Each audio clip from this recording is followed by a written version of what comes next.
The following program is rated TVMA. What you're about to watch contains explicit language, adult themes, violence, and may not be suitable for viewers under 18. Viewer discretion is strongly advised.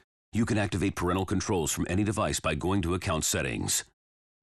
I'm only 25 years old. I've been in this business only 4 years. I'm still wet behind the ears, and I've got a long way to go. But I grew up watching Terry on TV, and I always loved him. And when I first started here at ECW, we weren't even extreme back then. Terry had won the ECW World Television title from Jimmy Snuka in a cage. And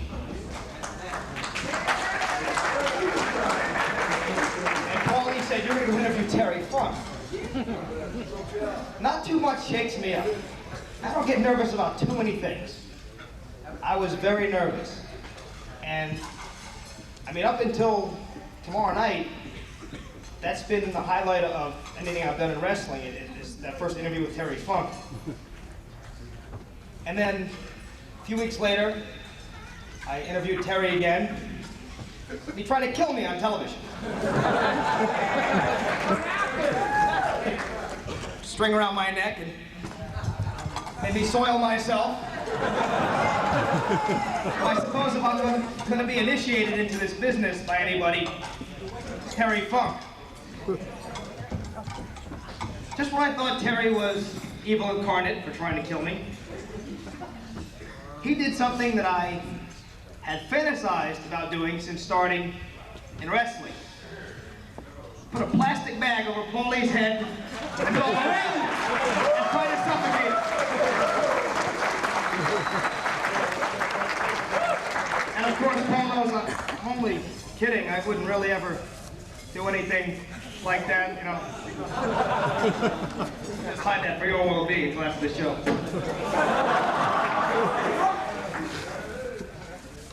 In all seriousness,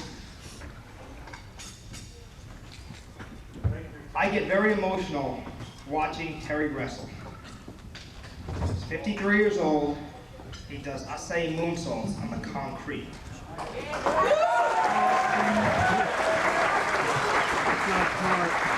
Not only doesn't he need to wrestle anymore, I'm sure, he doesn't need to wrestle the way he does. And whether there's 300 people in the building, or 1,100, or 2,000, or 10,000, when you see Terry Funk's name on the card, you know you're going to see somebody work as hard as he can and like no one else can. Yeah.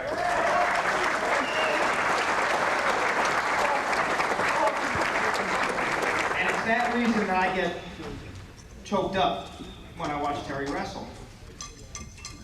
And I'm sure I'm going to be very emotional when we're live tomorrow night seeing Terry in the three-way dance.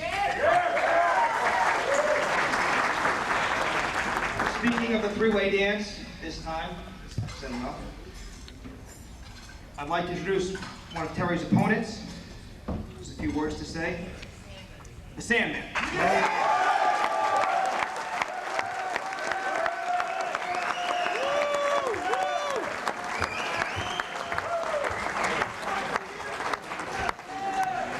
Oh my God!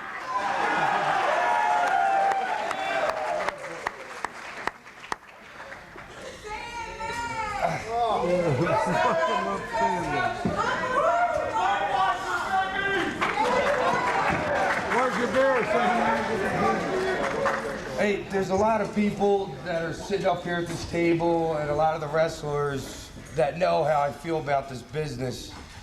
And I wish you people out there could know how honored I am to be part of ECW.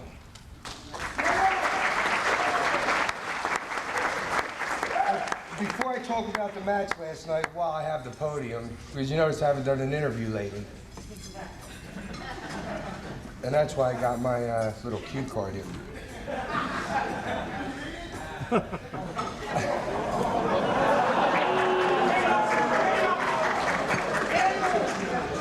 I wanted to be a professional wrestler ever before. I wanted to be a fireman. I wanted to be a cop. When I was 4 years old, I used to watch guys like Bruno and Koloff and Terry Funk. I grew up on these guys. I'm living my life's dream right now. I wish you all could feel the way that I do when I wake up every morning knowing that I'm part of ECW. Well, maybe you don't want to feel like I do anymore. Especially tomorrow morning. It's going to be a long night. But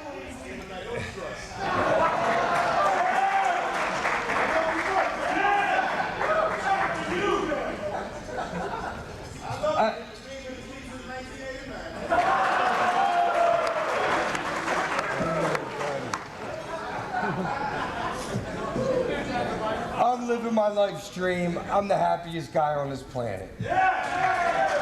I might not be the drunkest guy, but give me a couple hours. It wouldn't be possible for me to stand here and convey to you my feelings if it wasn't for a couple of people, most notably my best friend in the world, Todd Gordon.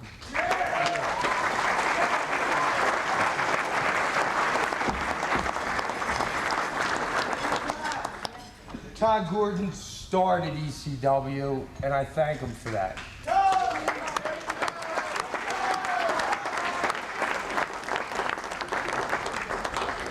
And if it wasn't for guys like Paul E. Dangerous, I wouldn't get my chance to go out and show you how creative I can be in the ring.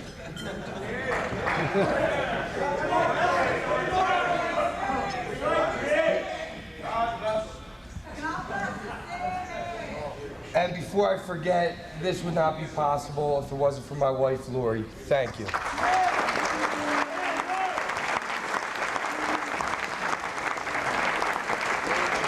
There's definitely a good woman behind every man, and it kills me to say that. I feel fortunate to be part of Team ECW, and if it wasn't for every wrestler in this building right now, I wouldn't be able to live that dream every day. Thank you, guys.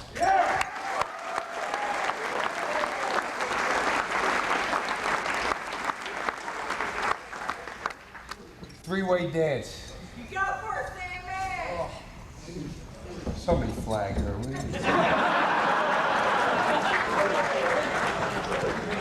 Three-way dance, pay-per-view, April 13th. Stevie Richards. Does anybody know anybody in this business that's come so far, so goddamn fast?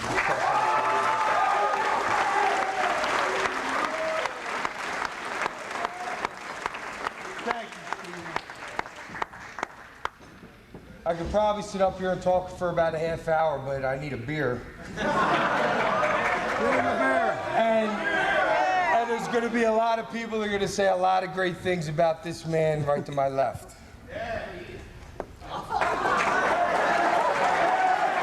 Remember I told you there's a good woman behind every man.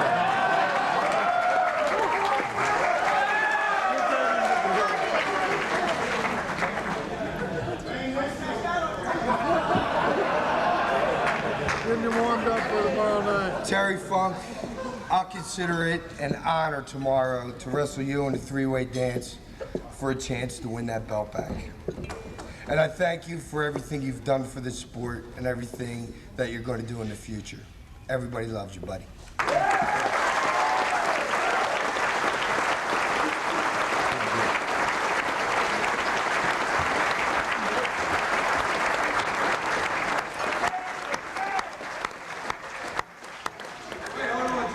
Sir. Come on, Joe. Thank you.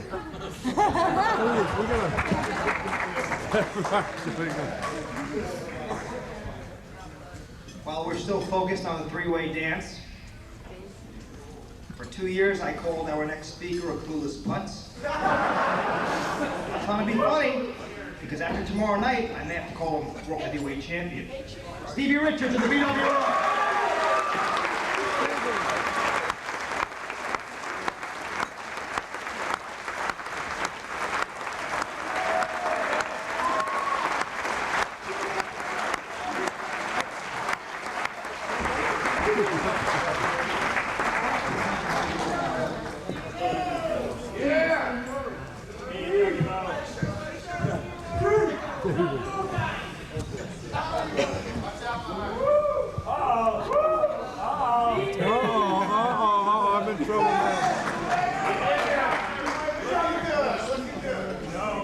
think Sandman pretty much covered it when he said that it will be an honor tomorrow night on the very first Extreme Championship Wrestling pay-per-view.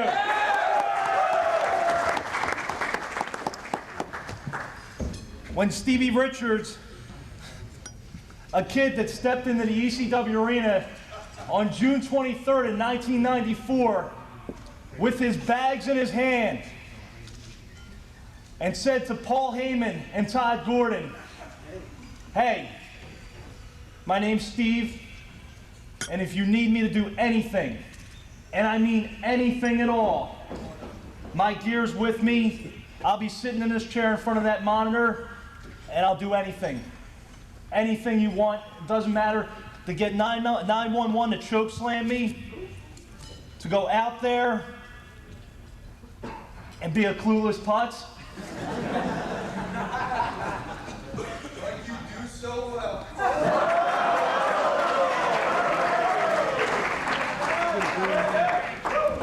To get whacked with a cane?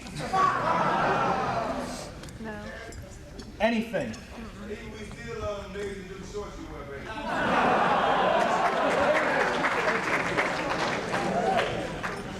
I'm surprised we didn't get thrown off a few stations as those things kind of got up there. But to reiterate about the ECW.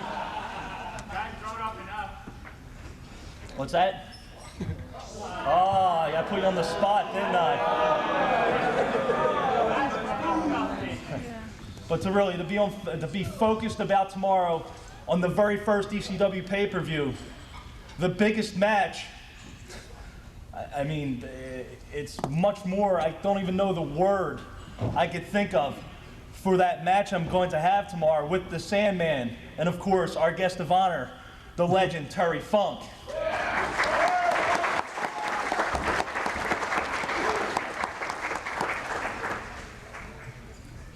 As I was sitting earlier at the ECW arena looking around at this building that I walked into as a total stranger, and now millions of people will get to share the experience that I did every third week at that building, as is everybody else deserves that feeling that they felt. Every 1,200 of you that came into that building and booed me, chanted, "I did something or other to sheep." I don't know what you were chanting.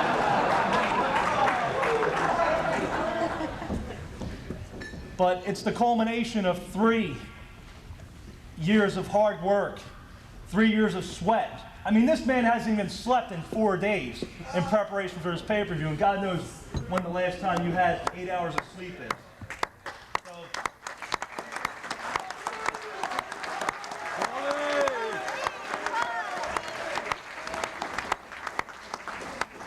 I know I'm getting a little bit off the beaten track because I really don't have anything prepared, but what I'm saying comes straight from the heart and straight from the soul. When I say Terry, may the best man win.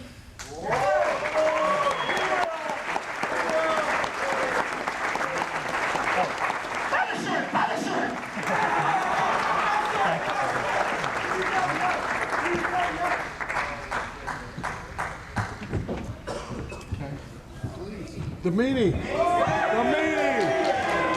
Meanie. The blue meanie. Blue meanie. I'm not used to talking in a normal tone of voice, so please be patient.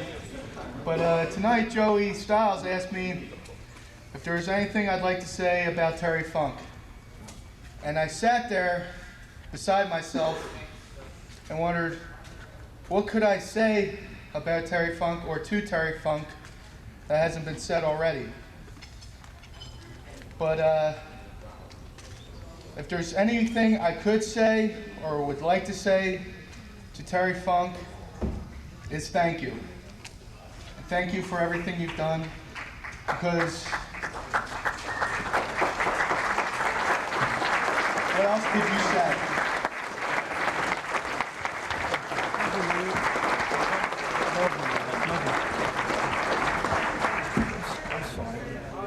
Let me get a chance to speak, because because that's about all I ever get to do.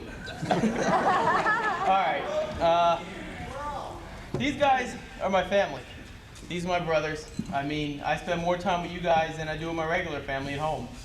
I'll make it short and sweet. I'm probably the smallest fish in the pond at ECW, but pro football has Joe Montana, baseball had Babe Ruth, track and field had Bruce Jenner, and pro wrestling has got someone like Terry Funk.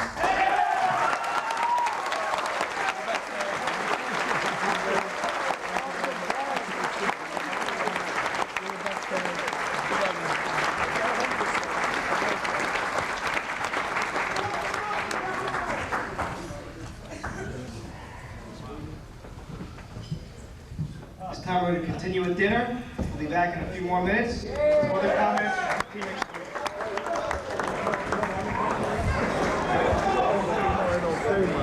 Our next speakers that they were indeed going to be next, or I was going to be hit with that now world famous high-low kick known only as total elimination. I give you the men who will be challenging for the ECW World Tag Team title bouts tomorrow night live on pay-per-view. Barry Sanders and John Cronus.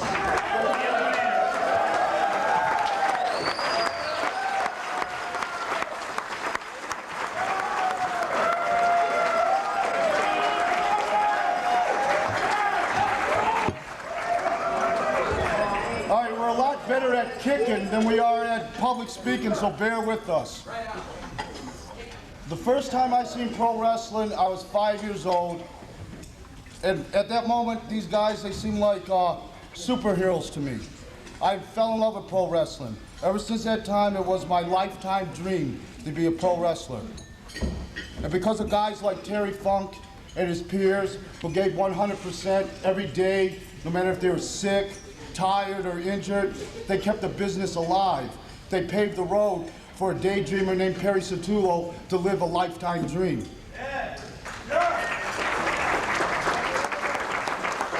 Every wrestler in this room, including myself, all owe Terry Funk gratitude because he paved the road that we walk on in life.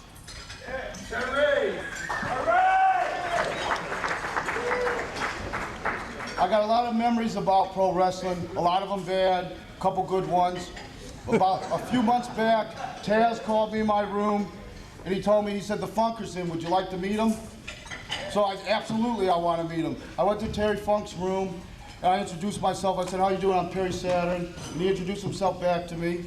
And he told me, he goes, you know, Paulie sends me a tape of the shows. I've seen your work. You're a hell of a worker, sonny boy. I was so overwhelmed that Terry Funk thought I was a good worker. I don't even know if I mumbled thank you back to him. I sat down in his room, I didn't say another word the rest of the time there. As soon as we left the room, I rushed back to my room and I called everyone I knew to let them know that Terry Funk thought I was a hell of a worker.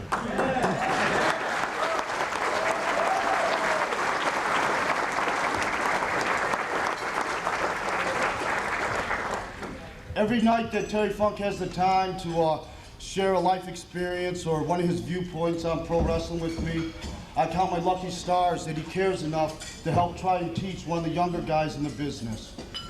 Every day I put my bags down in the same locker room as him. I feel privileged and honored that I get to share a locker room with him. Honestly, I don't think I deserve the right to share a locker room with him. Terry, I don't know if I'll be wrestling when I'm 53, but if I am, I hope I've become half the man you are.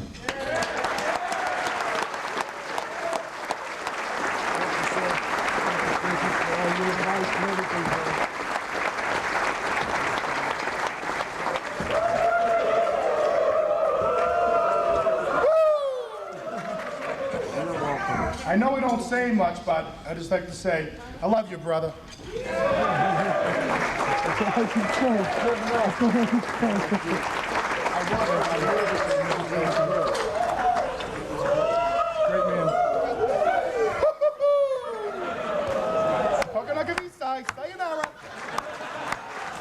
When I heard our next speaker was coming to ECW, I got excited like a little kid. I had never met him personally. I'd only seen him on television. He's a phenomenal athlete. He's extremely young. He's only going to get better and better and better, and besides being awesome in the ring, hell of a guy to be around. I thought you'd never introduce me.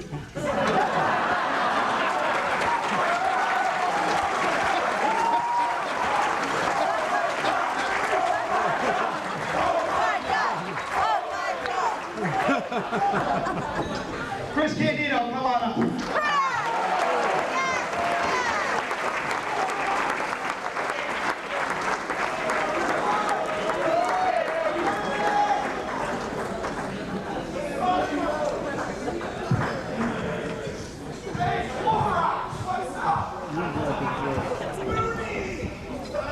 I had to bring Tammy out with me so I'd be over at least a little bit.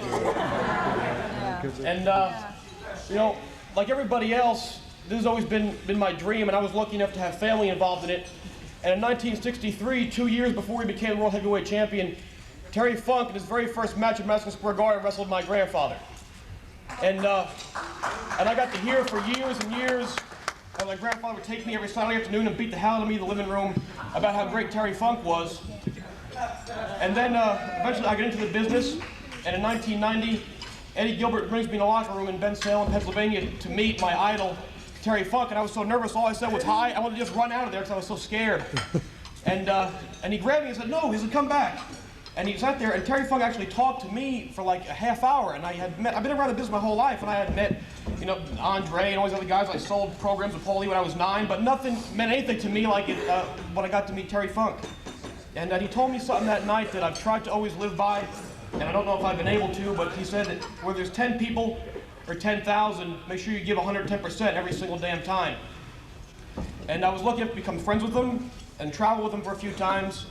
And one night, some other promoter, Dennis Corluzzo, he was running the show, and Terry seemed to have locked his bag in Dennis's trunk or something. He couldn't find the keys, and we wanted to go to Denny's.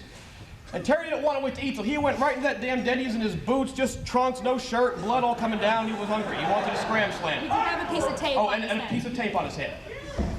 And he was so embarrassed. He sat there at the table with his head down. He said, I can't believe it. In 25 years, I have never gone to a building like this. There's blood all over myself and my trunks and my boots. And I felt so bad for him. I was embarrassed. He had to sit there in an outfit. And then I had the opportunity a few days later to talk to his brother Dory. I told Dory that story. And then there was that few minutes of silence that you get when you talk to Junior. And then Dory said, oh, he's so full of shit. He told me, Terry, that he would take you and your dad, all you guys would go straight from the building right to the airplane. He's like, oh, look, my brother, he's hurt, he's bleeding, we need to get first class real quickly, get on the plane. And I would get first class tickets from going to the building straight, so you lied to me. But there's no doubt that this man is the greatest of all time. And not only thank him for what he's done for the business, but I have to thank him for a broken neck, for a torn bicep that I currently have, because even though we've never got to wrestle each other, I have that because at 25 years old, I'm working so hard to try and follow a 53-year-old man, and it's killing me. Before Taz gets pissed off and chokes me to death, goodbye, Terry Funk, thank you for everything. You're the greatest of all time.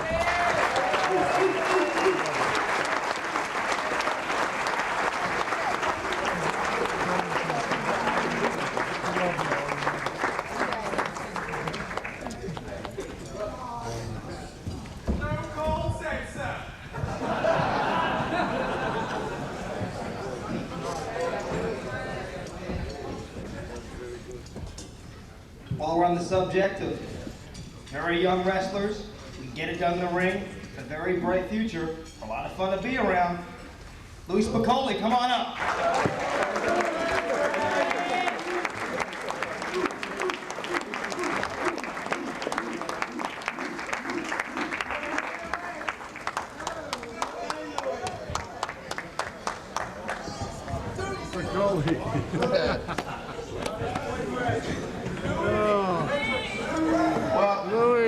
Louis. I think just like every other wrestler that wrestles here in the ECW, we all had the opportunity to watch Terry Funk when we were little kids. And I always thought that nobody could beat up Hulk Hogan until I saw Terry Funk beat up Hulk Hogan. So then when I decided to become a pro wrestler and I was getting trained, I got a chance to go to a show and somewhere in California and I saw Terry Funk fight Chavo Guerrero, beat the living hell out of him. And just like most of the guys in ECW, I was scared of him. I was scared to meet him. And just like most of the other guys in ECW, once I got a chance to talk to him and see what he was all about, he was the nicest guy in the world. But other than that, I've realized something. In the ECW, you have to give 110%. And most of us are pretty young guys.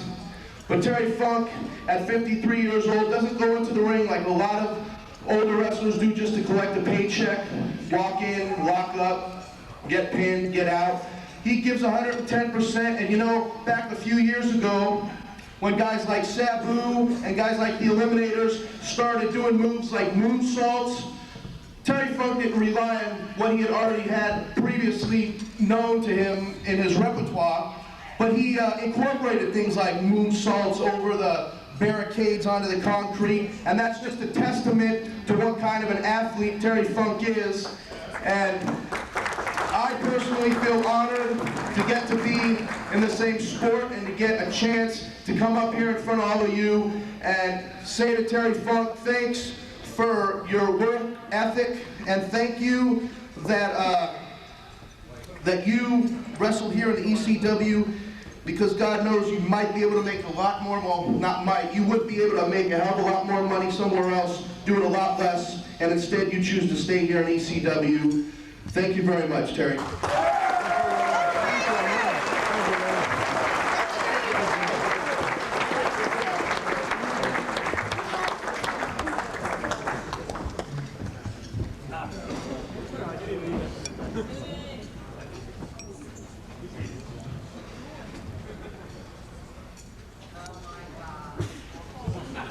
I never hear that.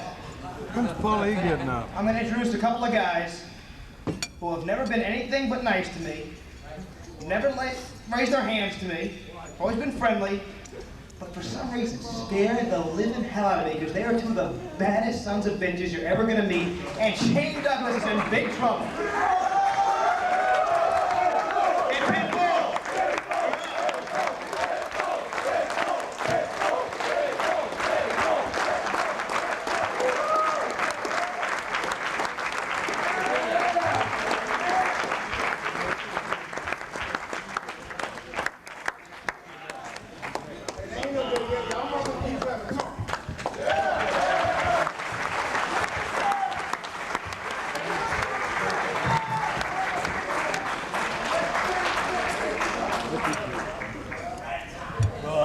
All I can say is what a year, boy.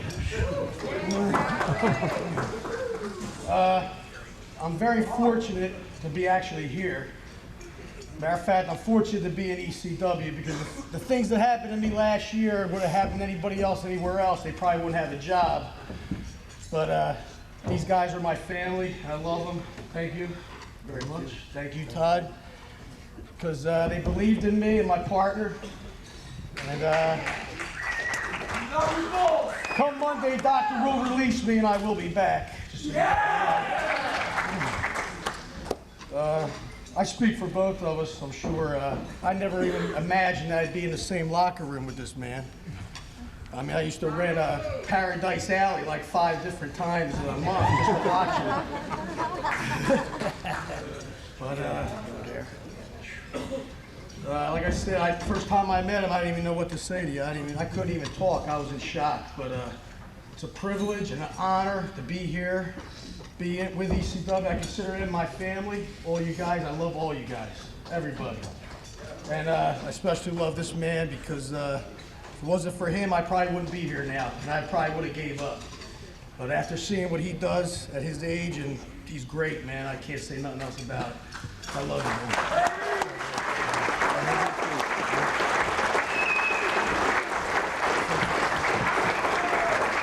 There's probably nothing that I could say that no one else has already said. So on that note, I'd like to thank Terry Funk and everybody involved with ECW for making it happen, for my partner and I. Thank you very much.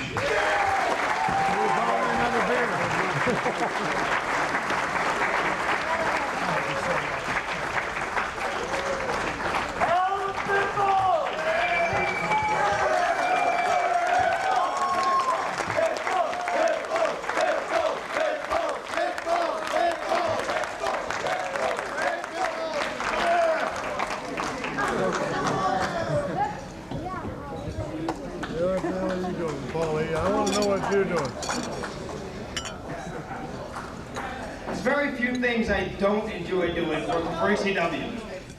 This is going to be one of them. I'm about to introduce the most annoying human being I've ever met in my entire life. But you can't argue with success. Paulie. And tomorrow night, he's going to be in the corner, one of the wrestlers who's in the main event, our very first pay-per-view. Oh God, Bill Alfonso, come on up.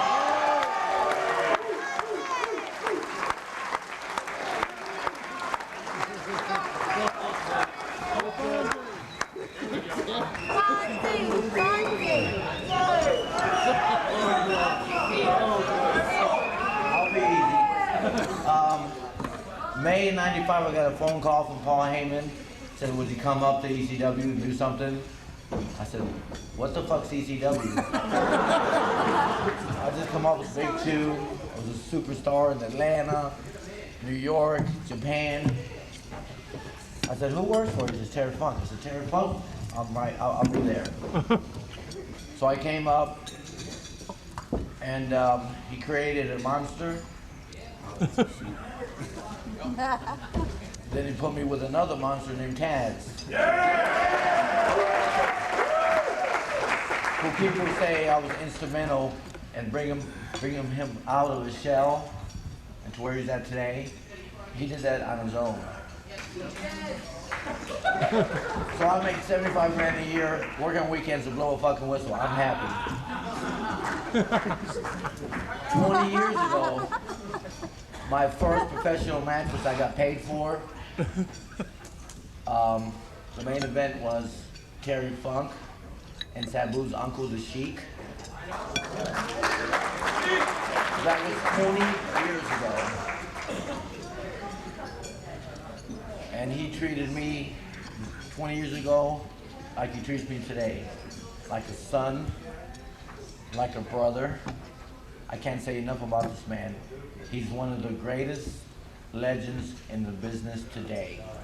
Everybody stand up, please, and give him the hand that he deserves. Thank you.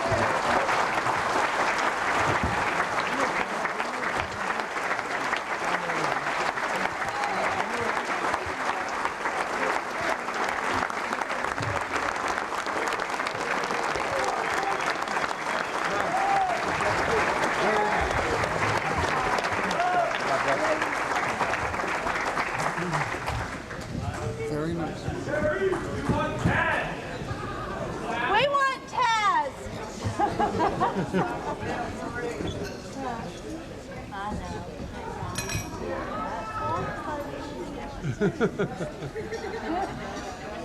When I'm on the road with ECW, television tapings, and hotels, and wherever else we're at, arenas, people always ask me, you always impartial? Have any favorites? And I say no, that's my job. Not exactly the truth. I have a favorite, and I'm going to tell you now. Man, I fear with all my life, despite the fact that pretty good relationship. I have tremendous respect for him as an athlete, as a pure athlete. And before you guys were buying his t-shirts and chanting his name, and before he wore orange and black, and he had his face painted, and he was supposed to be a Tasmaniac, before he was a national star, from the first time I saw him on cable television wrestling in New Jersey, I was Taz's biggest fan. And I think as much as anyone else in this room, is thrilled to see him in the main event tomorrow night on pay-per-view where he belongs, because he busted his ass. He paid his dues for 8 years. Taz, I have all the respect in the world for you, and I'd love if you come up and say a few words. Keep it on with it.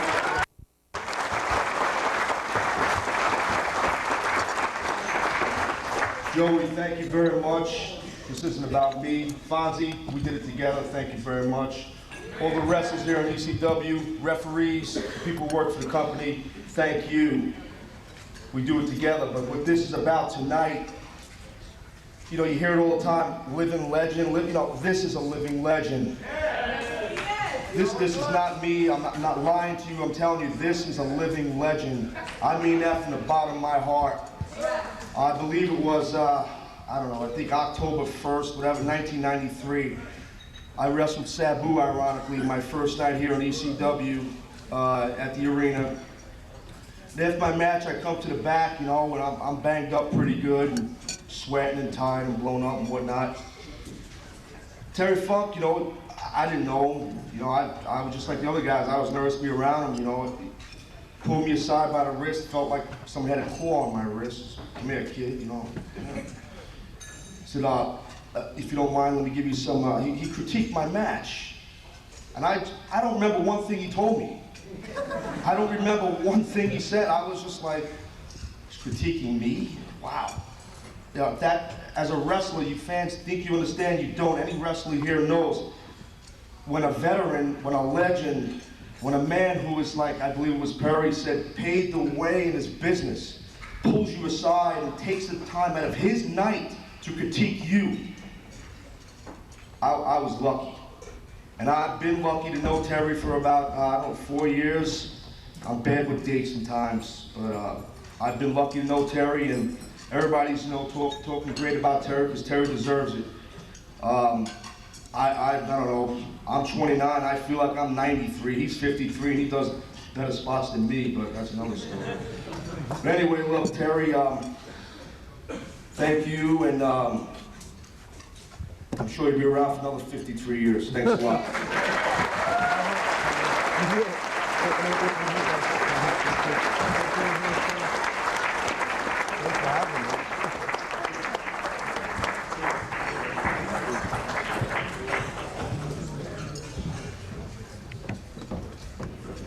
Taz just gave me a friendly love tap. I think he broke one of my ribs. I'm not kidding. I don't think anyone in this room will argue that from the guys who were in the opening match to the guys who were in the main event, the men of ECW are more hardcore and more extreme than any of the wrestlers anywhere in the world.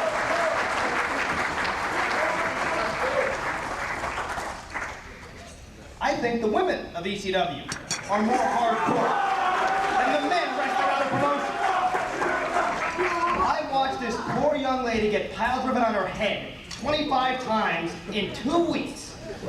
And if that's not hardcore, I don't know what is. You want to kill it.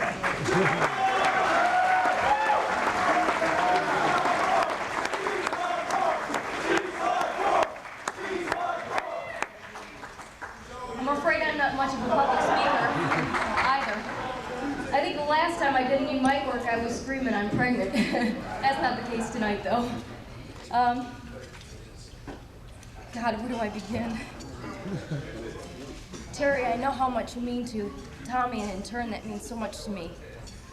My own father is very ill, which I'm sorry to say, and he probably won't be around for very long. But I know he's somebody that admires you very much.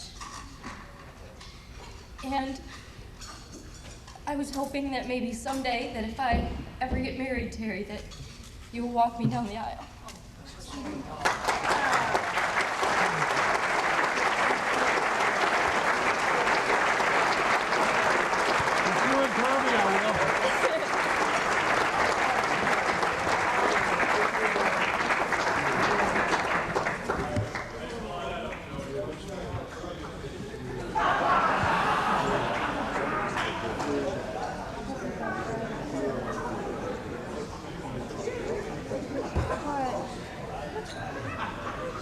The next man to step up here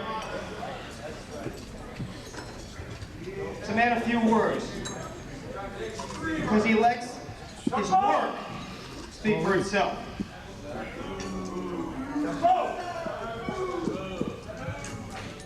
And right now, I'd like to make a presentation to a man whose work made him a star. The main eventing tomorrow night against Taz on our very first pay-per-view is the most suicidal, homicidal, genocidal maniac in all professional sports, the one and only Sabu.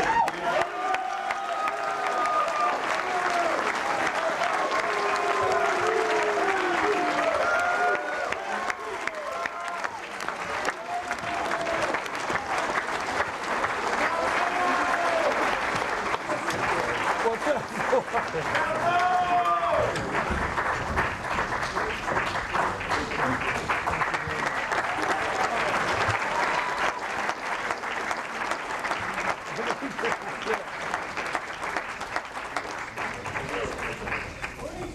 Sabu, speak!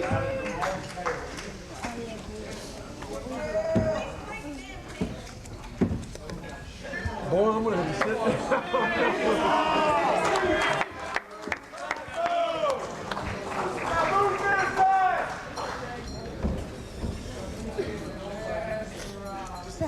No, not yet.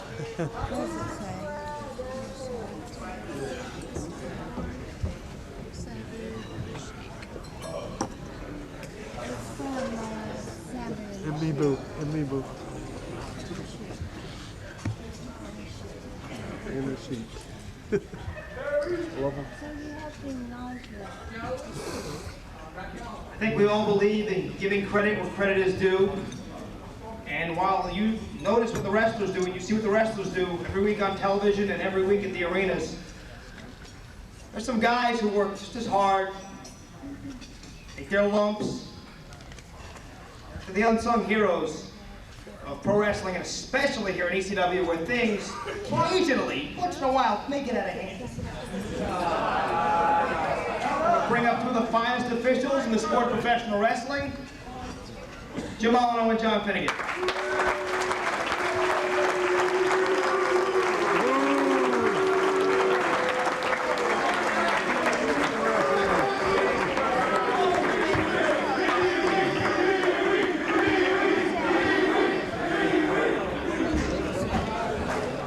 I'd be disappointed if you didn't do anything else. If I could be redundant for a second, Paul Heyman and Ty Gordon, tomorrow night, thank you for the greatest night I ever had in 10 years in this business. Why don't you shut up and show some respect? Let the man talk. Why don't you shut up and show some respect?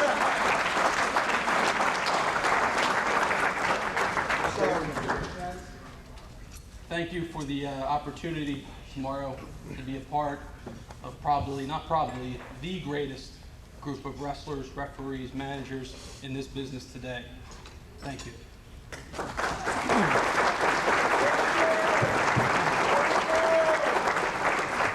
Terry Funk. Terry Funk pulled me aside last Saturday in Queens and said to me, John, you and Jim are probably the best referees I've ever been in the ring with through his whole career. I didn't know what to say to him. Thank you.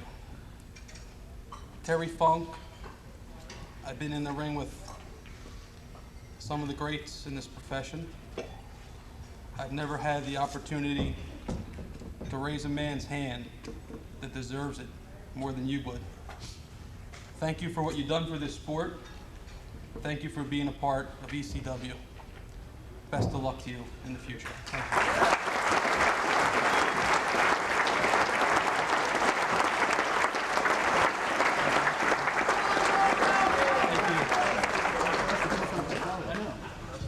I would also like to thank all the wrestlers and Todd and Paul and all you fans for making this the greatest ride I've ever been on. And it's not going to stop. It's going to keep going because of you guys sitting out there. But we're here tonight to talk about Terry Funk. And as a lot of guys have said, Terry Funk has pulled him aside and said, hey, can I talk to you for a minute? I watched your match. You're a hell of a wrestler, but how about this or how about that? And Terry's done that with everyone from Taz to guys who aren't here now, guys who've been here, guys who probably, hopefully will come back one day, to guys like probably Chris Chetty, who I think is a great talent, is going to be a great talent. Everyone who's worked for ECW all have a little bit of Terry Funk in them because he cares about wrestling. He cares about ECW, he cares about this sport. So you people may take home pictures and tapes of matches. We take home knowing Terry Funk the man and I'm proud to say that I'm blessed to know Terry Funk, the man. Thank you, Terry.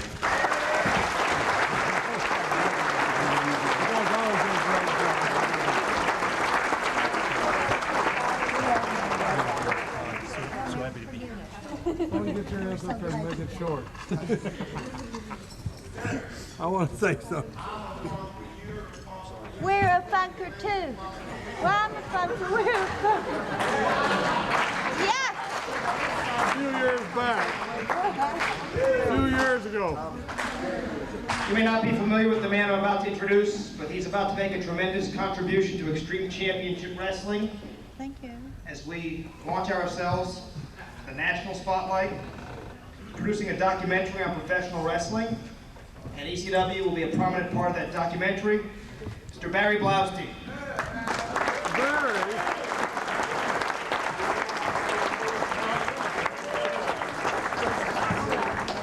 What's this guy doing? What's this guy doing here? About 2 years ago, I started with this dream of wanting to do a documentary about professional wrestling.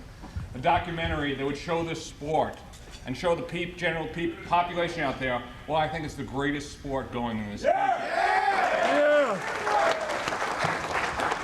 And the first person, I remember approaching Terry about 2 years ago in Las Vegas, and he just tore the house down and was backstage in a trailer, and I got back there and his face was all full of blood. And he looked up and he said, "I'm getting too old for this shit." And Terry, I don't think you'll ever be too old for this. I think so. And over the years, in trying to put this thing together, the image of Terry has kept me going. Because what I want to do with this film is to show the country, the non-wrestling fan, why the guys here are the greatest athletes going.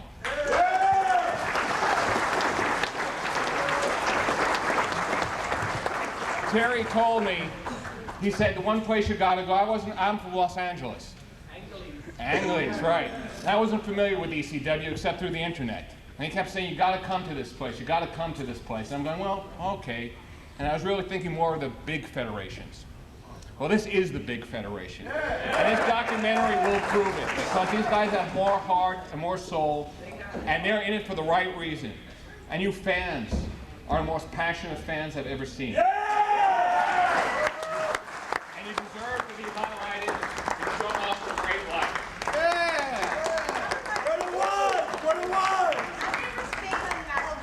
But I would like for Barry to tell you what else he's done. Oh, Have you done anything else in movies, like with Eddie Murphy? Or Well, I'm a screenwriter primarily. It's and embarrassing. what have you done? Well, I wrote the movies? Nutty Professor, Coming to America, Boomerang, and used to be on Saturday Night Live. And you know what? In all honesty, to the chagrin of everybody I know in Los Angeles, I'm more excited about doing this film than anything I've ever done. I'm putting more of myself in it than anything else I've ever done. And hopefully the goal will be that everyone in wrestling will see it and say, God damn it, I'm proud to be in this industry. Yes! Yeah!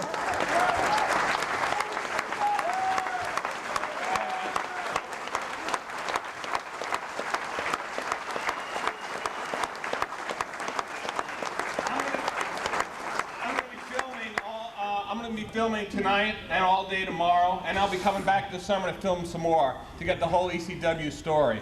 And I'd like as many of you as possible would like to participate and tell the country and the rest of the world why ECW is the place to be. Thanks.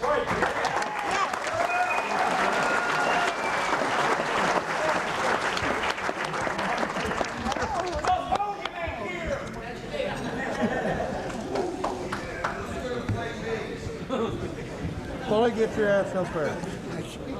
I get to talk. A few moments ago, I mentioned hardcore women in professional wrestling. There's a woman in this room who's known Terry Funk for a long time and wants to say a few words. I'll be damned if I'm going to say no. I'm not. Francine. Star in the LPWA, as well in Japan. It's very hard to succeed. Professional wrestler, if you're a woman, competition is that stiff. Reggie Bennett, come on up.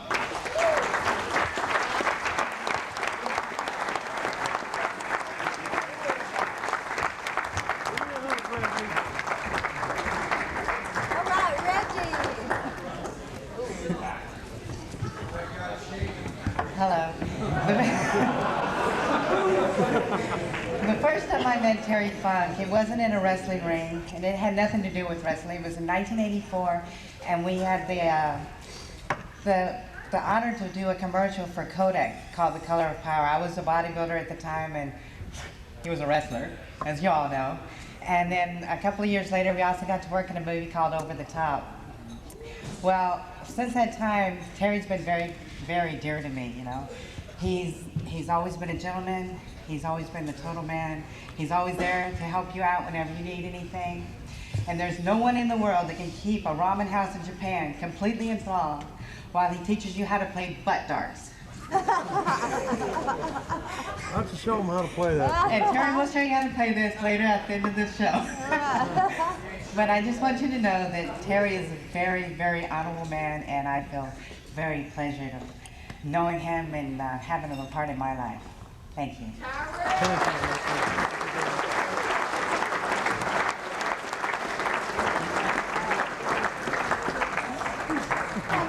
You're welcome, sweetheart.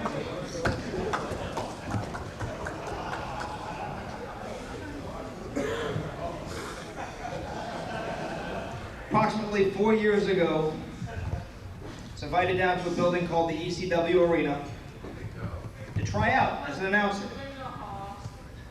The man on my right, Paul Lee. I won't get into the long story of getting to the arena because I had a lot of problems, but I finally found the building. And I'm getting changed. I don't know anybody. Basically, I'm now in my BVDs, bent over. Tap on my shoulder. Turn around. He's looking at me. I said, "Hi, I'm Joey Styles. I'm here trying as an announcer." He goes, "Well, I run a joint and I have no idea what you're doing here. What are you sitting here doing in your underwear?" "I'm still here." "Do you know who I am now, Todd?" Todd Gordon, coming up, the man who started ECW.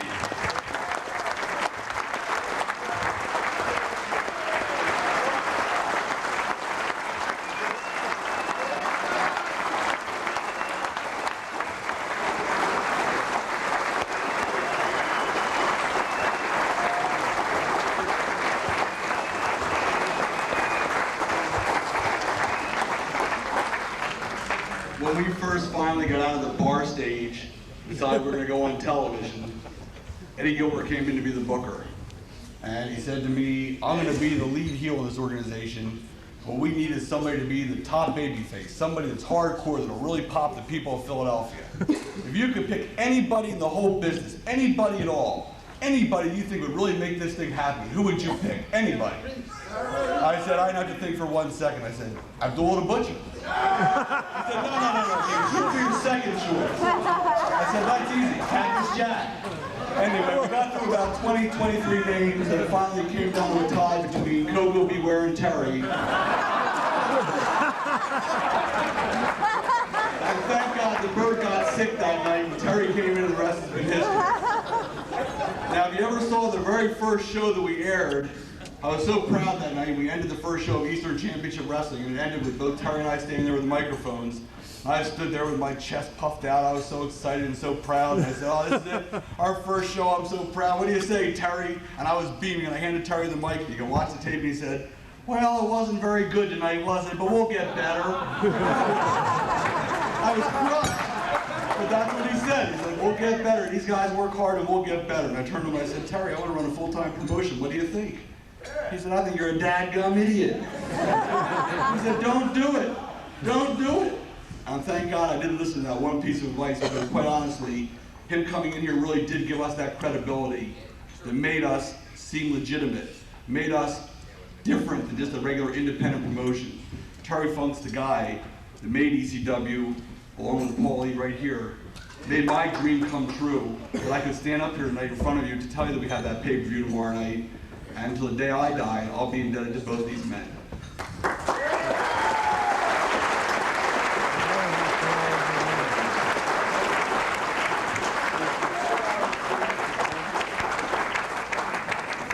Tony, get your ass up there. Thank you. I didn't know I was going to MC the evening tonight until I got here. See, that never happens. All the employees are laughing, the fans like, Had I known I was going to be introducing all of these people, I would have spent a day, full day, writing down a lot of nice, heartfelt things, emotional things, very flattering things about our next speaker. And then I would have crumpled it up and thrown it out because I don't want to give him a big head. In all seriousness, 12 years ago I decided I wanted to be a professional wrestling announcer. And, well, if that's true, a lot of it is due, and it pains me to say this, the man sitting to my right. Because I live 2 blocks from Titan Tower, and I sent tapes there. So I had done some TV before ECW. I sent tapes, and I called and sent letters. I never got a return phone call. And did the same thing down in Atlanta, and never got a return phone call. I got one return phone call, and I got a tryout, and I'm still here, and I love it. And tomorrow night, I'm going to be the first man to be a solo announcer on a live pay-per-view. And that's because the man sitting to my right gave me a shot when nobody else would, and who basically has made the ECW that you see now possible.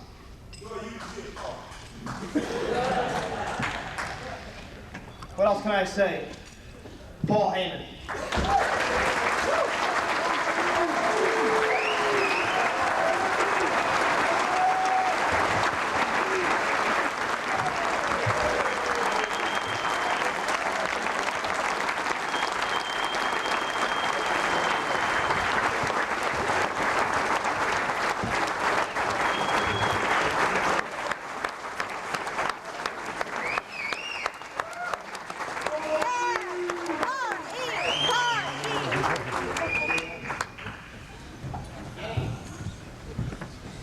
Oh, this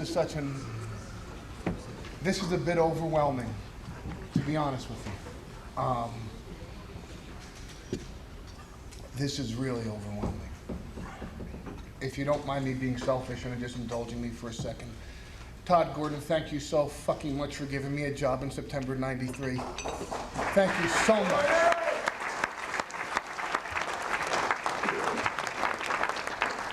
There are not words that can express my gratitude for the opportunity that you afforded me to work with these people and to work with you and just to give me the shot at what we have accomplished here. I cannot begin to thank you.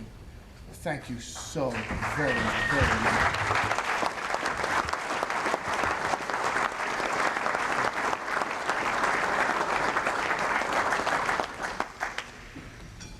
I've been listening to people all night long, and I've been saying, I'm just going to get up there and say a couple things, say, thank you very much, Terry Funk, and I'm just going to sit the hell down. And I can't, because there is a room full of people here tonight who literally have taken my breath away with the class that they have demonstrated. For a promotion that will go down in the annals of the history of the 1990s as being hardcore and being extreme and bringing blood back to the United States and crashing through tables and whacking each other with chairs and bringing a beer out to ringside and cursing on television and spitting on each other and defying all the rules and getting thrown off TV stations and being banned from pay-per-view. Look around and look at how the wrestlers have gone out and purchased suits and are wearing ties and have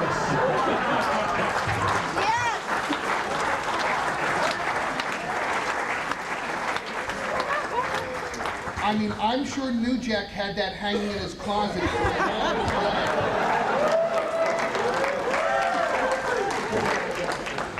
But I can guarantee you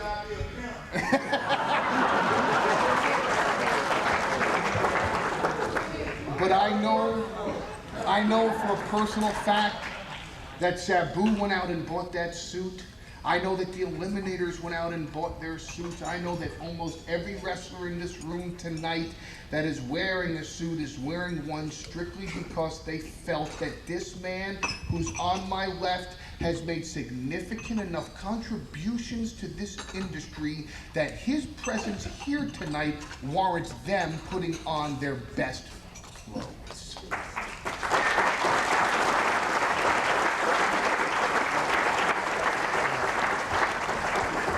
The class that this room has demonstrated tonight demonstrates that what we do is what we do, but that much like Terry Funk, who has set the standard for us, it's more than just being extreme.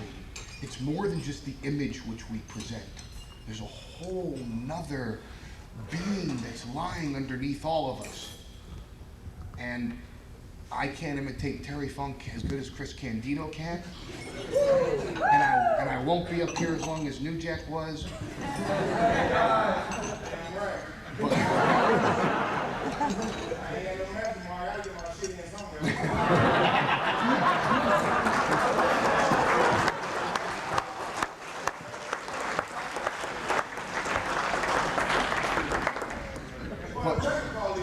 Y'all give him what he deserves right now. EC motherfucking W.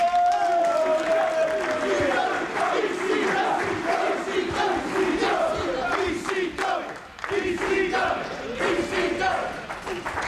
not on your dick.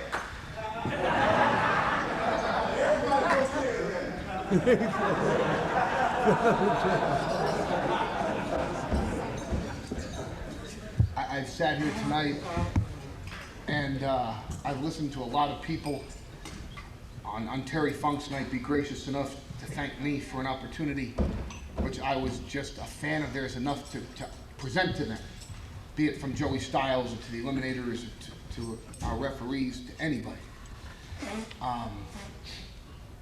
And before I come up here and tell you how much I believe in every single wrestler that's in this room, and how much I'm a fan of every wrestler that's in this room, and how much they mean, I'd like to tell you about a man that believed in me once, before anybody else did, before anybody else gave me a chance. See, I was a photographer, and I covered a Vern Gunn show in Minneapolis, a Pro Wrestling USA show. And one of the people that was there in 1985 was Terry Funk, who did not like photographers. And I knew Paul Ellering and I knew the Road Warriors, and I said, hey, you think maybe I can, get a couple pictures of Terry Funk? And Hawkson goes, yeah, just go right up to him. He's a real friendly guy. And I'm kind of heading over his way, and Jimmy Garvin, who I'd known from the New York City nightclubs, and he goes, where you going there? I said, well, I'm going to go get a picture of Terry Funk. And Hawk said it was okay. And he goes, don't fucking do it. Don't fucking do it. He's going to chase you around his dressing room, and he's going to have a good time doing it, and God help me if he catches you. And I went up to him and said, get the hell out of here, you son of a bitch. And he's chasing me, and I'm going, what the fuck's wrong with this guy? He's going to kill me. And I never saw him again until he came to Atlanta in 1989. And I was terrified of him. As everybody else has told you tonight, we're terrified of the guy. And I was terrified. He's like, oh my God, I came got to beat the shit. What's going to be the dressing room in Minneapolis? I don't want to go to Minneapolis. And everybody's going, hey man, that's Terry Funk. I'm like, yeah, how you doing? Nice to meet you. Thank you for coming to I just stayed away from him because I was terrified of him. And we went to a show, and he didn't even talk to me. I mean, he just, hello, Mr. Funk, thank you. It's a pleasure being in the same dressing room, sir. Hello, Sonny, what the hell's your name again? And we did a show in Amarillo. And I met Blue, his daughter. And Terry's walking around and he goes, so he sits down next to me in this nightclub and he says, so Sonny, what do you think of Amarillo? And I'm from New York, and I go, well, it's a nice place. I've never been here, and I don't know if I'm ever going to be back. And I'm glad that you live here, and I don't know what to say. I mean, I'm from New York. I've never been to Texas, And he goes, that's a nice deal. You're riding with me tomorrow, by the way. You're riding with me tomorrow. We're going to talk. I'm like, oh God, I'm going to ride with Terry Funk. He's going to pull on the side of the road. I did something wrong, so I'll beat the fucking shit out of me. So we're riding down the road, and he says, playing the radio, and he's driving a 500 miles an hour, and Oh, he does. crazy. He's drinking a beer. I'm like, oh my God, he's drinking a beer and he's driving a Maxima. You know, Terry wanted to shut the hell up, Sonny. I'm listening to the song. Radio. I'm sitting there, I'm going to learn about wrestling, and he's talking about country music. He's talking about Dusty Rhodes. He's talking about you know, Amarillo and his dad, and I can't get a wrestling story out of him, and I'm going, he's going to beat the shit out of me. So the night's over, and we were going to separate towns because we were running 2 towns a night, and he gives me his phone number. He goes, hey, Sonny, call me. I want to talk to you. I want to talk to you. And I called his number, and Vicky answered the phone. Terry was out eating up a cow or something.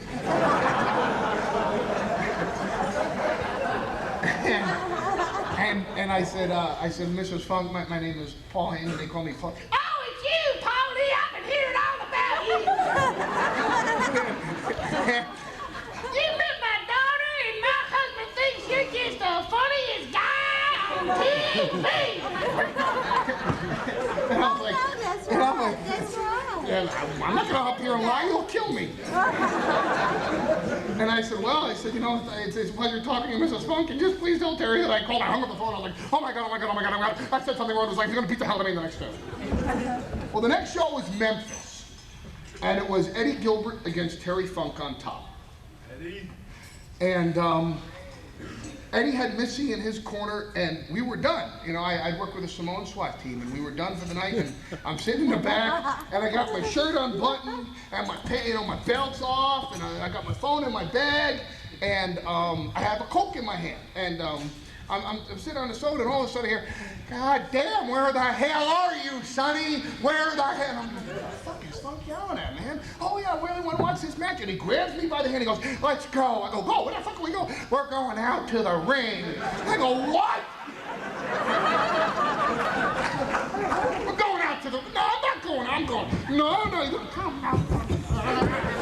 And he's pulling me, and he's walking around like this, and I'm going, out here, man. I'm managing Terry Funk. I don't deserve this, and Flair's going to kill me when he finds out about it. So we get out to the ring, and Eddie's there with Missy, and I look at Eddie, and I were so tight, and I said, I look at him, I don't know what the fuck is going on. And he just goes, I don't know what the fuck he's doing here either, you know? And Missy's doing her nails, and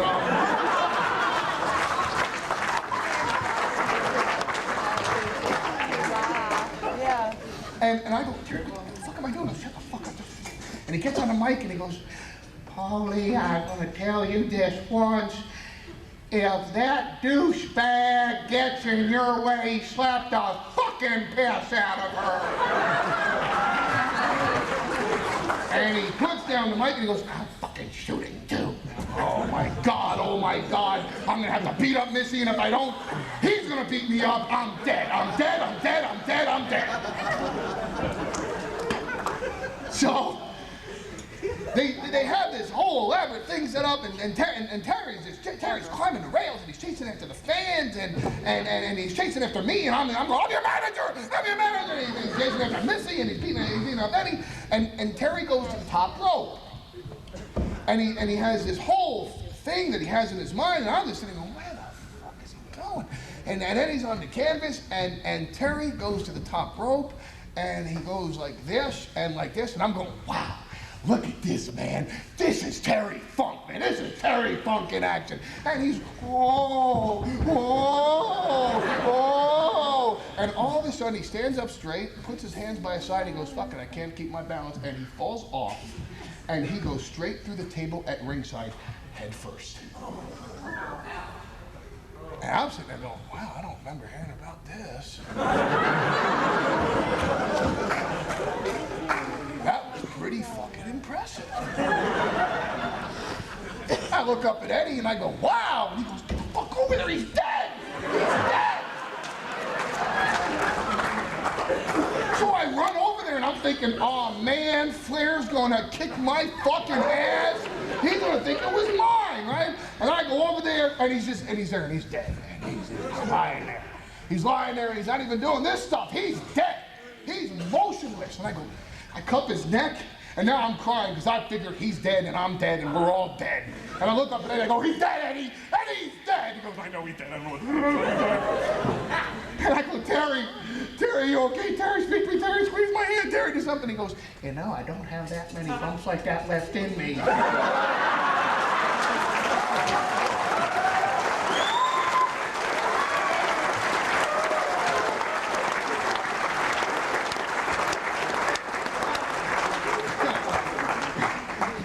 And he got up and he beat the shit out of all of us that night and put on a show that to this day was awe-inspiring. I rode with him for the next week, and a week later is when he broke his tailbone. And now the whole room goes, you know, I mean, this is where the story gets heavy. And this is the story of ECW. Terry broke his tailbone in Macon, Georgia.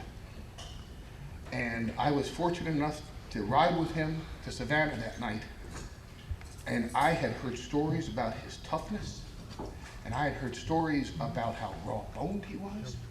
And he's in the car, and I'm looking over, and I saw tears going down his face, and he wouldn't acknowledge it. And I said, geez, man, he's in pain. And he wouldn't acknowledge it. And right before he pulled into Savannah, he turned to me and goes, I'm goddamn hurt. Fuck, I'm hurt. And this was 3 weeks before the Great American Bash in Baltimore with him and Flair.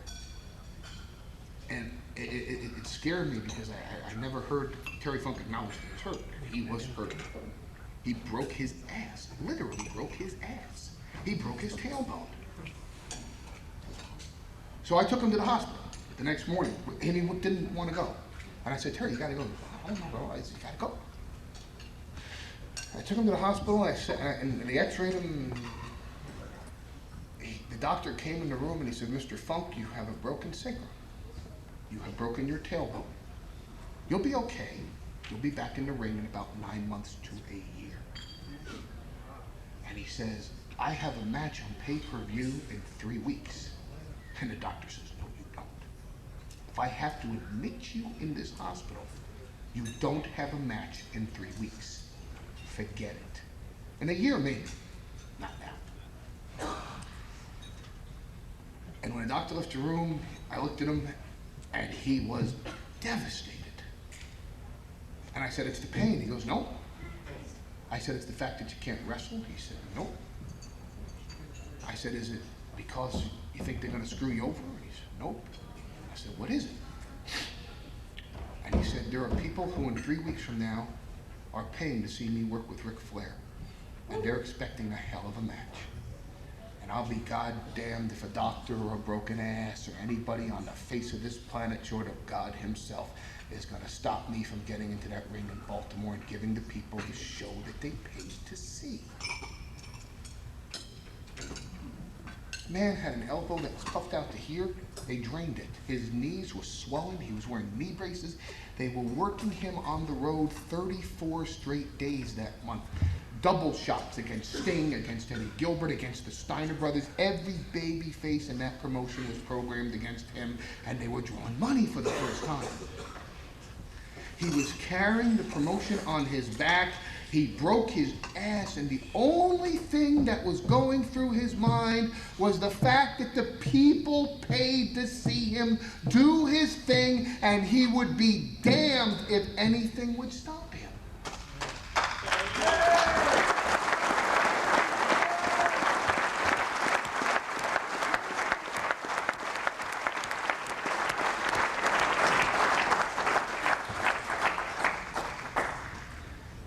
That night, I called my father on the phone. My father, who is one of the hardest working men I've ever known. I said, Dad, I met somebody who has that same work ethic. I met somebody who loves what he does. I met somebody who takes such pride in what he does and the fact that people have believed in him, that he cares that much that he'll make this type of sacrifice for the people who paid to see him. On that night in 1989, I prayed that I would find one, let alone a dressing room full of wrestlers, who would have that same work ethic, who would take that tradition to the next level. And I looked around that dressing room in WCW, and there's no need to mention those names because it's not their night, it's his. But the fact is that there were very few guys in that dressing room that had that work ethic. There are a lot of guys that, you know, hey, I got a cold, I'm off for a week. Hey, I got an ingrown toenail, I need a month off. He didn't take it. They forced him not to work on TV that night. They forced him not to work for the next week, and then he put himself back in the ring 8 days later. And he had a match with Flair on pay-per-view that to me to this day was Flair's best match, with the exception of your I Quit match with him.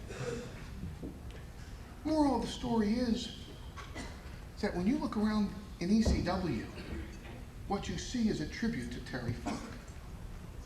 Because the criterion to work here is the willingness to work through an injury like that. The criterion to work here is to have that work ethic. The criterion to work here is not charisma, is not size, is not marketability. The criterion to work here is it's the first thing I'll look for in somebody, is work ethic. And I learned that work ethic. I idolized that work ethic. And we built a dressing room filled with that work ethic because of the example that has been set and was set since 1989 by Terry Funk. He set that example. This dressing room is a tribute to him.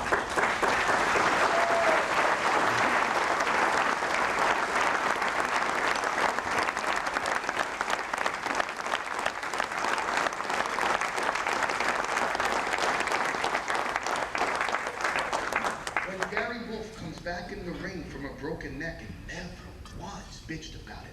That's a tribute to the work ethic that was brought to this dressing room.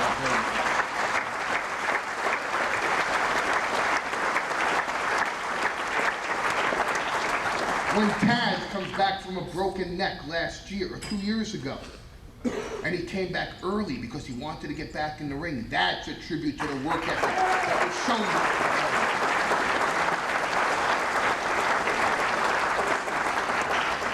When Sabu got dumped on his head by Chris Benoit and they said, you need to take a couple months off, and he goes, fuck that, I got a match in 2 weeks. That's a tribute to the work ethic that we were shown by Terry Funk.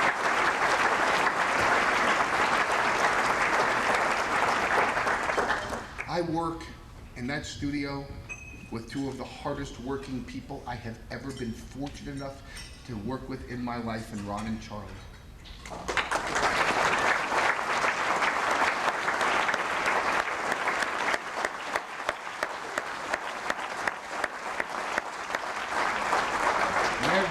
Every Tuesday morning at 4 a.m. and every Monday night at 1 a.m. and every Tuesday night when we're all collapsing and dropping dead, they never complain. And they never, they do sometimes on Wednesday, but they never bitch about it when we're doing the job. And they don't bitch about it when we're doing the job because when I asked them about it, they said, hey, look at your dressing room, man. Look, would the boys complain? Do the boys bitch? Do the boys not take advantage of the opportunity just to work? We were shown the way by one man. We were shown the way by a man who took it upon himself to get back in the ring after he literally broke his ass for this business. I look around at the guy that he handpicked to be his protege. And I wonder where Tommy Dreamer gets his work ethic. Dreamer!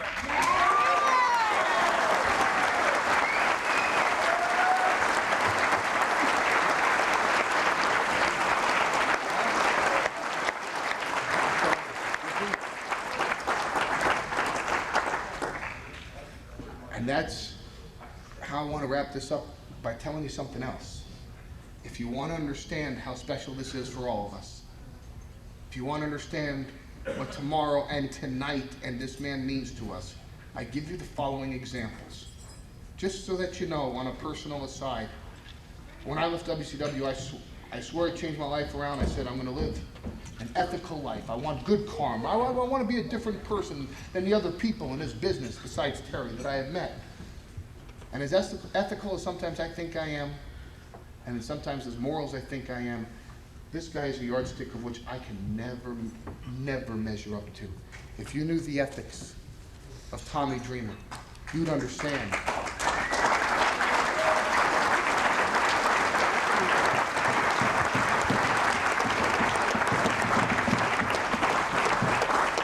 There's a lot of people here tonight that have thanked Todd and I. Thank Todd and me. My English is the shit.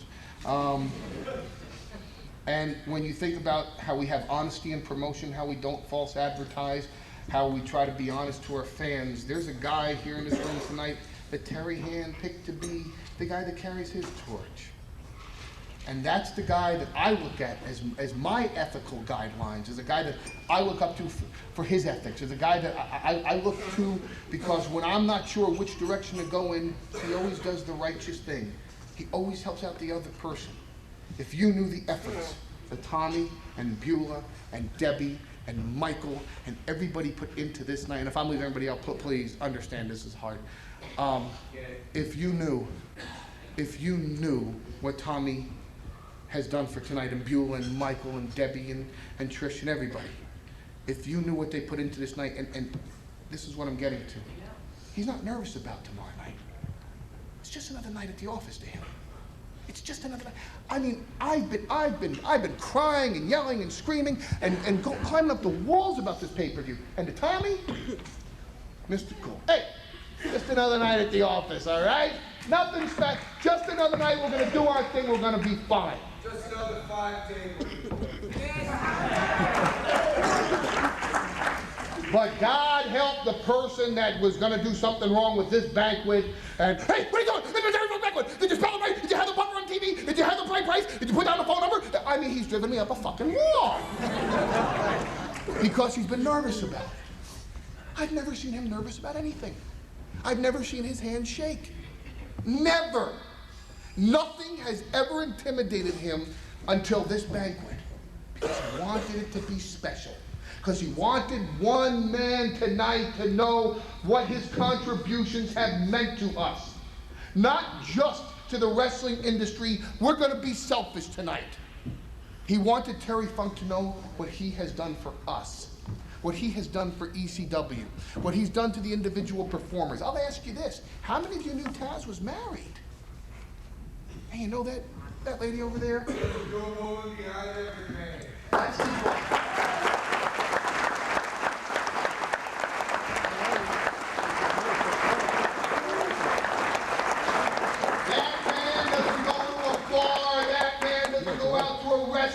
he goes straight back to his room and he gets on the phone every night with that woman because that's the type of husband that he is, and he has never discussed publicly the fact that there's a man behind the image of Taz. But he didn't care tonight to reveal that. He didn't mind that you see him sitting next to his wife. Do you know why? Because he wanted his family to pay tribute to this man.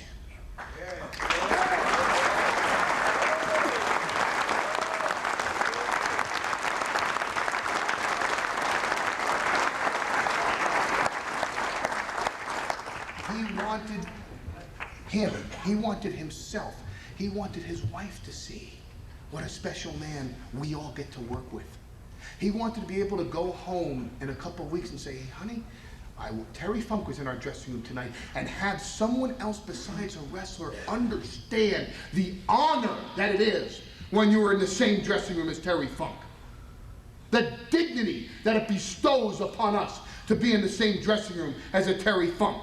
What it means to us all collectively and individually to stand and sit in the same dressing room as a Terry Funk. And although others may not understand what a great honor it is, to me it's like being in the presence of a pope. To me it's like getting an audience with the president. To me there is no greater honor than being allowed to stand before you tonight and say that this product here has been endorsed by the hardest working man I've ever had the honor of sitting in a dressing room and looking at, Terry Funk.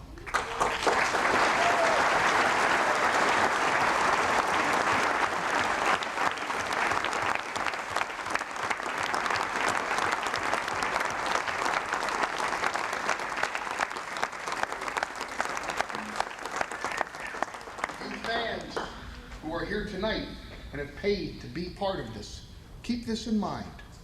In 1989, when he worked with Ric Flair on the biggest pay-per-view in the history of Turner Broadcasting, he brought his wife. There have been several matches in Terry Funk's career in which he's brought a daughter.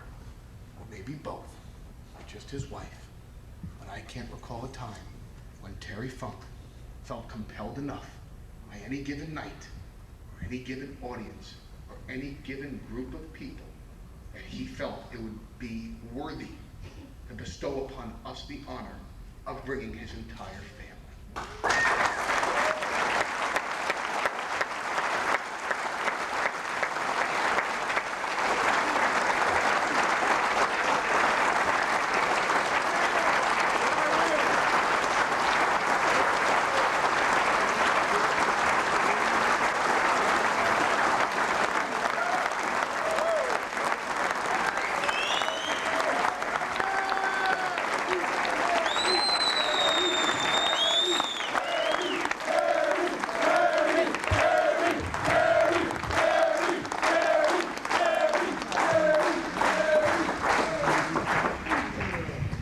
Last year when we were heading into the November to Remember, I sat down with Todd. I said, Todd, what do you think? Should we go for it? Should we do it? Can we do it? What do you think? Pay-per-view? And he goes, yeah, it's time. This company's ready, the boys are ready, the people are ready, the audience is ready. It's there for us. Let's go and do it. And I said, Todd, we got to build it on somebody. It can't just be the whole ECW concept. There has to be someone that leads us to the promised land. There has to be somebody that is the shining example of, if this is what you're about, you will achieve your goals in life. And we looked at each other, and it didn't take but half a second. We knew who the man was that we should build this around. We knew the storyline that had to be told, and we knew the man that this pay-per-view should go down in history as a tribute to. I thank you all tonight for coming out and honoring this man. I thank you all tonight for your support in this product that is a tribute to this man. I thank you all tonight for the audience that you have given us for tomorrow's show. Because if this show is what I think it will be, and if my dressing room can put in the performance and show the work ethic that I know my guys can give you, it's not just a tribute to the audience, it's not just a tribute to themselves, it's not just a display of how hard they work. I swear to God that I mean this from the bottom of my heart. Tonight and tomorrow, especially the work ethic that will be displayed by that dressing room tomorrow, is a tribute to one man who showed us the way, who showed us the work ethic that we all strive to live up to. And that man, ladies and gentlemen, is Terry Funk. Thank you. Thank you, thank you, thank you, thank you, thank you, thank you, thank you, God, thank you.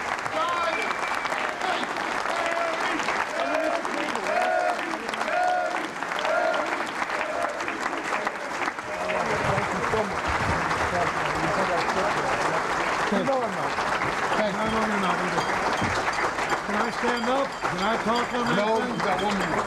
1 more. If you don't mind, I've asked Tommy Joey Green. the indulgence of introducing one more guy. Ladies and gentlemen, the man that Terry Funk picked by himself to carry his name into the future. I give to you the best friend a human being could ever have, Tommy Green.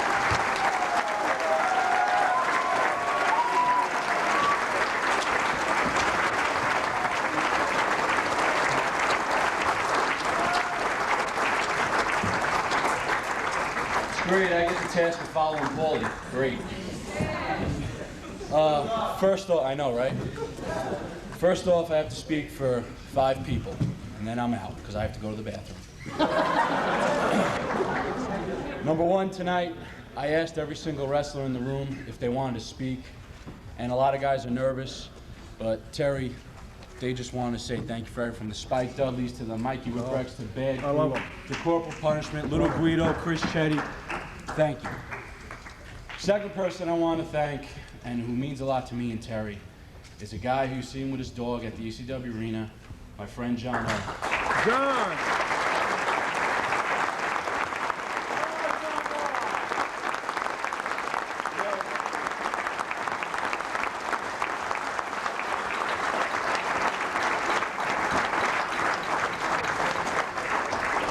his mother always tells me that, you know, he lives his life for ECW and for just wrestling on a whole.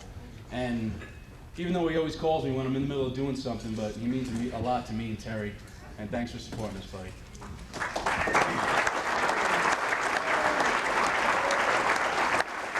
Third, I have to speak for you guys, to Terry.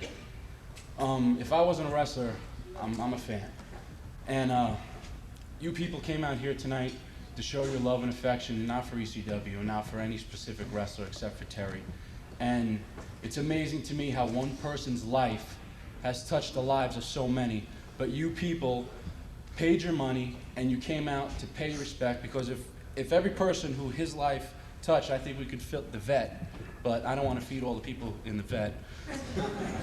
But thank you all for coming, and Terry, thank you from them.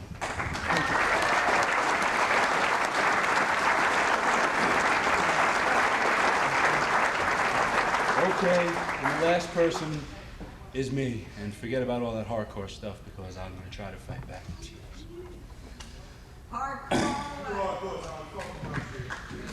When I look around this dressing room, I have a family, you know. I've stitched up New Jack. Me and Sandman have beaten the hell out of each other. Me and the Pitbulls have had awesome matches together. My best friend, I watched him break his neck, and I took him to the hospital. And I have the Eliminators, and I have so many guys that I'm so lucky. But I have Terry. Tommy.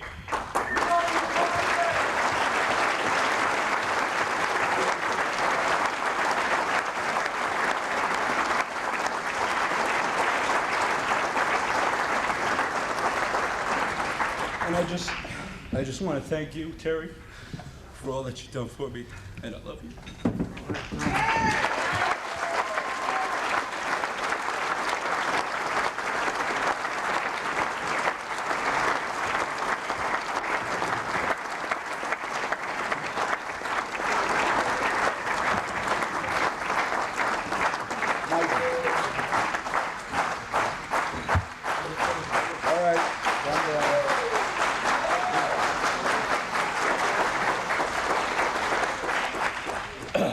All right, I'm hardcore now, I'm not crying.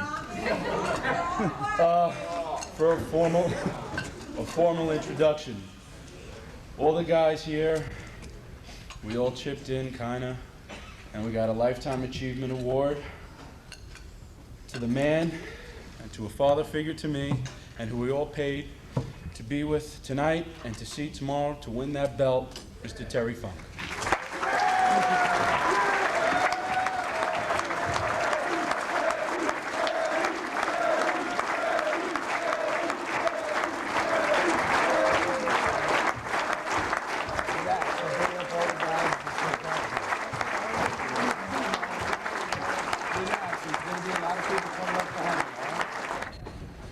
Boy, I'd sure like to run out in that exit room right now and go to the John.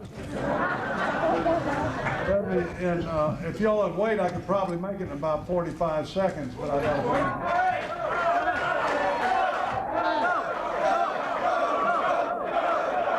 It'd sure make my speech a whole lot easier, I'll tell you that.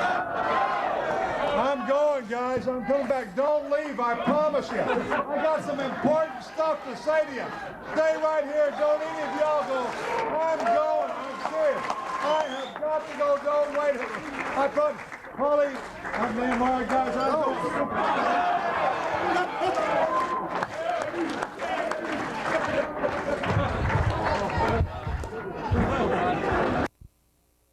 And it's a gift to Paulie, and they wanted Terry to give it, but he's paid.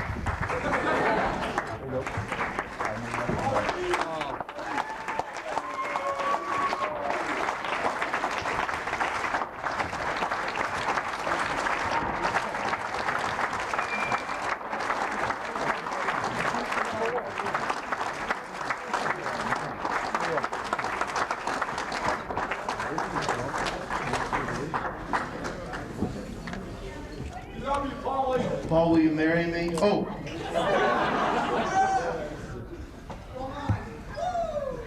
Oh my. Here comes Terry. It's a ring that says ECW.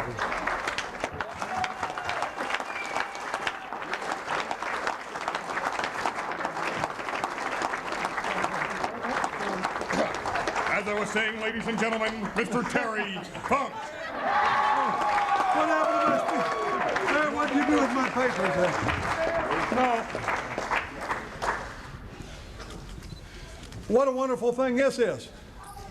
What a wonderful thing it is. I mean, from my peers, and I'm not going to get too emotional or anything. Tommy, thank you for everything. You're welcome, sir. Paulie, thank you for everything. Oh, thank you. Thank you, everybody. Thank you for this especially. This means so much to me with that ECW right at the top of it. It means everything in the world to me. That's number one group in the world today. I'd like to also. That was the number one place, but I think it's right close to it. But I want to say this too, that I would, if I had an award to give somebody tonight, I'd present it to Paulie, and besides Paulie, I'd give it to Todd Gordon with it, the Against All Odds Award, because that's what ECW is. It's against all odds, and it made it because of total dedication from those two men, especially dollar-wise and brain-wise and time-wise, and total dedication because of you people right out there today. I promise you.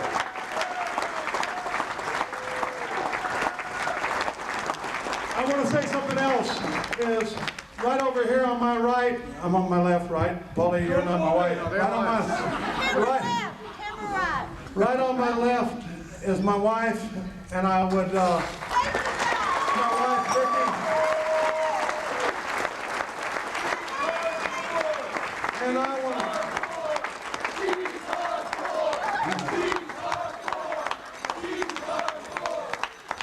But what I'd like to say is that she's been my wife through 32 years. That's a long time.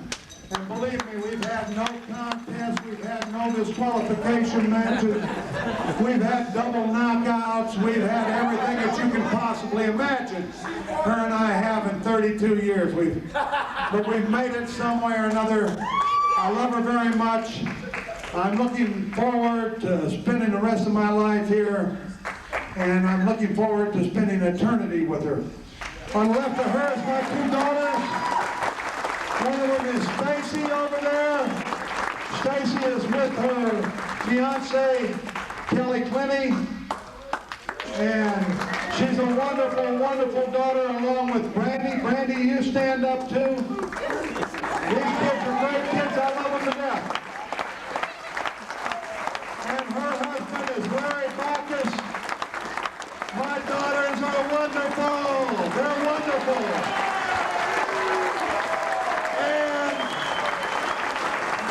And the two guys, they're okay.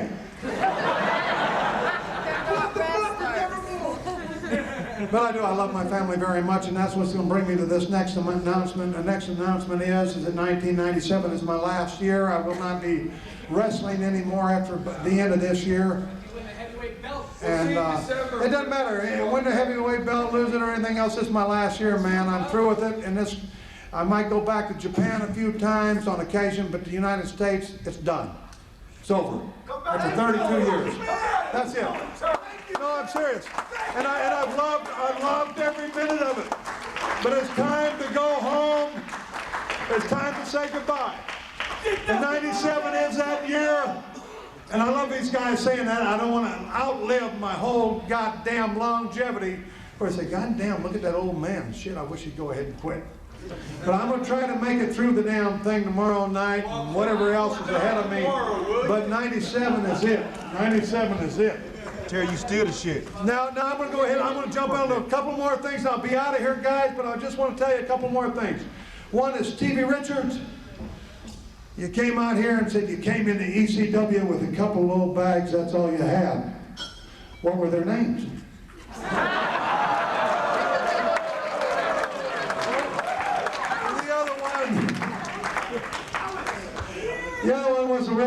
said that I said they was the world's greatest referees. Have you ever known referees to be liars? That's true there. But what I do want to say right now is I want to tell you something that's very important to me, and I can go on and on and on. I go into stories, I go into is wrestling going to go ahead and live on forever? Is it going to die? I hear that all the time. Let me tell you something. Wrestling goes back for eons and eons, and they found it in the caves. They found pictures depicted in the caves of wrestlers. They found hieroglyphics in the ancient tombs. That's exactly right. In the ancient tombs they found pictures of wrestlers. And in Genesis, the Bible, verse 32, not chapter 32, verses 24 through 30, Jacob fought the angel. And I'll be damned, Jacob didn't play hockey against the angel. Jacob didn't play baseball. He didn't have tennis rackets to hit each other with. Jacob and the angel wrestled. That's exactly what they did. They wrestled, and they wrestled all night long. I know that I couldn't do that. I could probably make it pretty close to sunup, but not all night long. But the thing I want to tell you right now, because I know it's been a long night and everything else, is I want to quote to you. Because I've got a group of people here that I love. And I think that this quote is wonderful, and the quote's by Theodore Roosevelt. Of all the goddamn things, and I'm sure Theodore never took a bump in his life, but somehow he knew something about wrestling, because I'm going to tell you what his quote is. The buck stops here? Not really, that's pretty good. I'm thinking about it right now. I might just say the buck stops there and let you all go home. That might be the best thing. But